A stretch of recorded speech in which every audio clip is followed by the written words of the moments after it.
విశాఖలోని ఎలమంచిల్ నియోజకవర్గంలో 15,26,00,000తో 26 కిలోమీటర్ల రోడ్ల అభివృద్ధి పనులకు ఎమ్మెల్యే సుందరపు విజయ్ కుమార్ శంకుస్థాపన చేశారు. పాడైపోయిన పంచాయతీరాజ్ రోడ్ల అభివృద్ధి కోసం డిప్యూటీ సీఎం పవన్ కళ్యాణ్ నిధులు మంజూరు చేయడంతో ధన్యవాదాలు తెలిపారు. ఈ సందర్భంగా జనవాణి కార్యక్రమంలో పాల్గొన్నారు.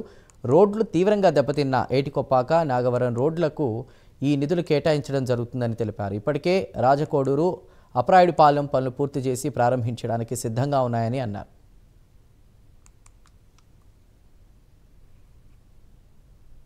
గౌరవనీయులు ఉప ముఖ్యమంత్రి గారు, పంచాయతీరాజ్ మినిస్టర్ గారైన పవన్ కళ్యాణ్ గారు యలమంచిలికి 15.26 కోట్లు మరి వర్కుల్ని శాంక్షన్ చేయడం జరిగింది. మొత్తం 26 కిలోమీటర్లు. ఇది ఒక 2 రోజులైంది శాంక్షన్ చేస్తూ జీవో ఇచ్చారు. స్టేట్ మొత్తం ఇచ్చిన ఇంట్లో మరి మేము ఎప్పటి నుంచో అడుగుతూ ఉన్నాం.